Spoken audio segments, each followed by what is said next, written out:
These are 5 things you need to check and adjust on your e-bike every 50 miles. Stick around to find out what.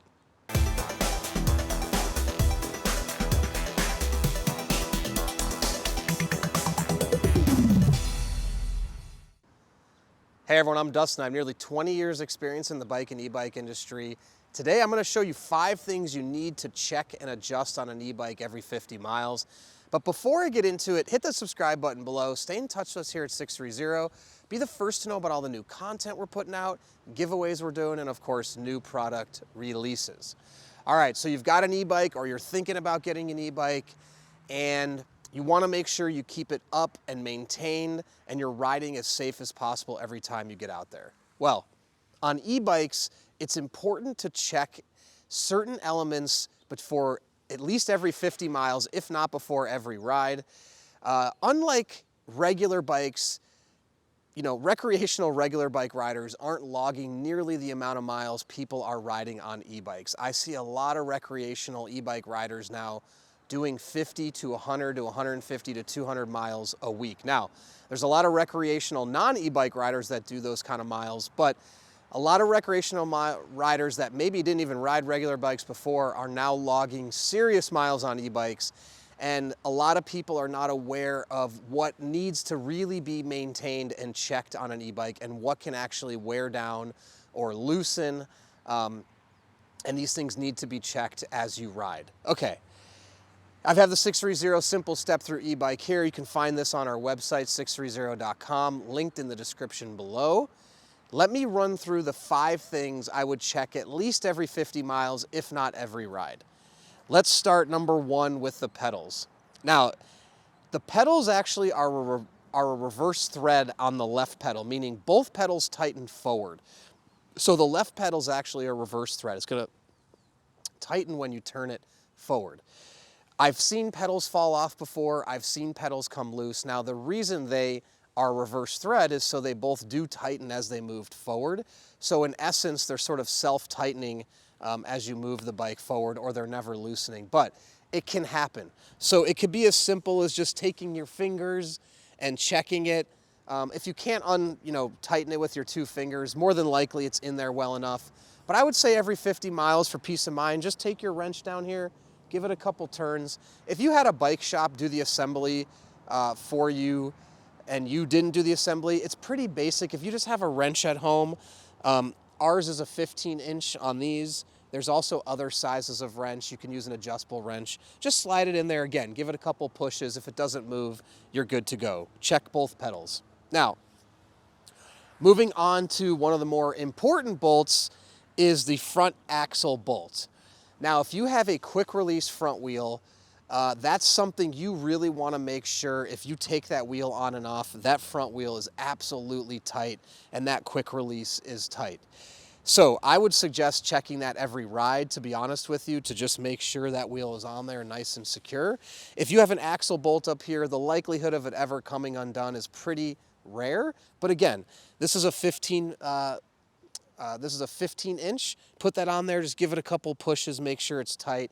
If you do have an axle bolt, like I said, you've assembled it previously or a professional did it, unlikely that bolt will come out. But again, if you're logging miles and miles and miles and miles and miles, and if you're taking it into conditions that are really putting a lot of strain on the bike, it's not to say nothing's impossible. And so it's just another safety precaution to take. Takes 1 second, put the wrench on there, crank it down, make sure it's tight enough, keep you safe. Now, one thing that I think can definitely loosen over time is your handlebar bolts.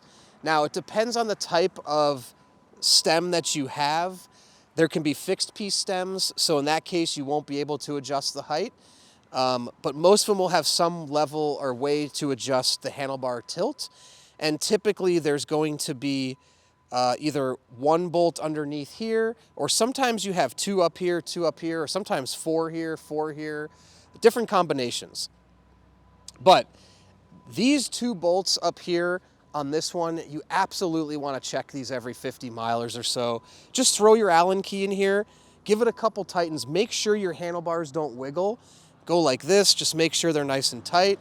Come up here and push down to make sure they won't move down at all, especially if you've been doing a lot of hills and you've been putting a lot of downward pressure on these bolts, you want to just come in here and give that a little tighten. Because if you're climbing and these handlebars slip, somebody can hit their head right here. You could fly over the handlebars. If this bolt is loose, the handlebars are going to move and you're going to lose all steering ability. So it's really important that you make sure those are tight. And again, over time, it's not impossible. Everything can come loose, right? In cars, I've seen it as well. Bolts come loose, nuts come loose. So to be a responsible, safe, at-home rider, check all these bolts. Okay, now moving on to the absolute most important thing is your brakes. 99% of all e-bikes out there have disc brakes. On disc brakes, you have a rotor and then you have calipers. The rotor is on the wheel, the calipers clamp down, you pull your brake lever and it clamps the rotor and stops the bike. Now, inside of the caliper are brake pads. Those brake pads are going to wear out over time.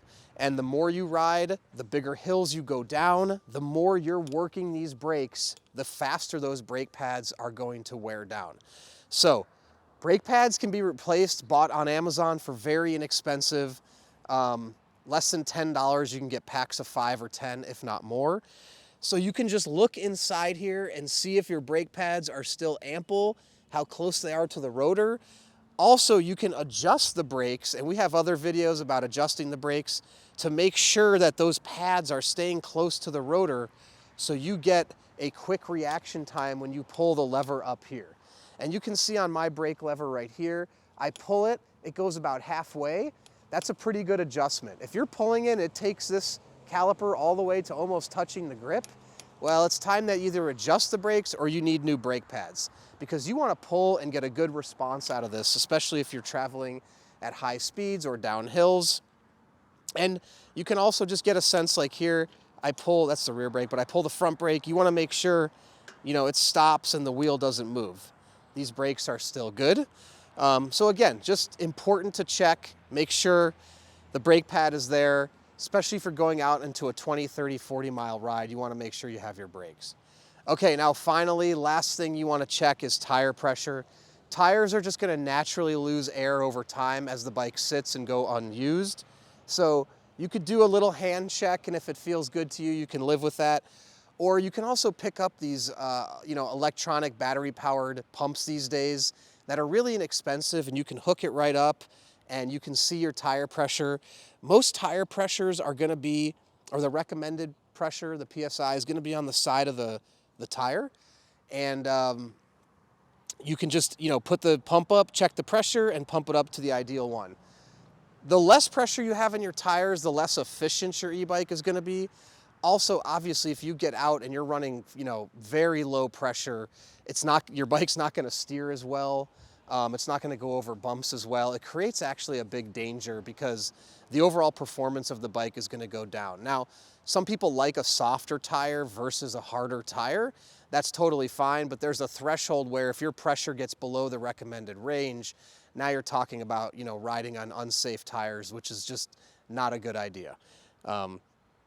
So those are the 5 things you really need to check and maintain every 50 miles on your e-bike. If you have any other thoughts, questions, or comments, please put them below, or you can shoot us an email, theteam@630.com, or call us 310-982-2877. All of our e-bikes are on our website, 630.com, along with a simple step through right here. If you're in the market for an e-bike, don't know what you're looking for, take our proprietary body fit quiz. You'll answer a few questions about your body and your life, and our algorithm will recommend the perfect e-bike for you. We also have a 30-day test ride your e-bike policy. If you don't love it in 30 days, send it back, no questions asked, no money out of your pocket, and we'll warranty everything for 1 year. Lastly, we've got Facebook Peddlers group and an app where we have thousands of riders. Before you jump into a purchase, join the group, ask them questions, get comfortable with our products before you jump into an e-bike. Then once you have an e-bike, track your rides on our app, make friends in the group, post photos. It's so much fun. All right, thanks for sticking around, and don't forget, it's your journey, your experience.